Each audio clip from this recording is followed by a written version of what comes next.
Welcome, today in front of me BLACKVIEW BL6000 PRO 5G, and I'll show you how to log out from Gmail account on this device. So let's first open the Gmail application, and after that here tap on the right upper corner, and now we can see that we are logged in into two accounts at the same time. And now just to log out from one from these accounts in Google application, we should log out from the Google account on our device.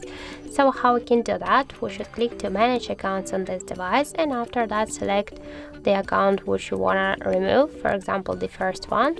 Just click here and tap to remove account. After that click again to remove account, and now in Google account settings we can see that we'll stay only with one Gmail account. And let's go back to the application, check, and we can see that in app we also stay only with one Gmail account. So that's it. Thank you for watching, and if you find this video helpful, don't forget to leave a like, comment and to subscribe our channel.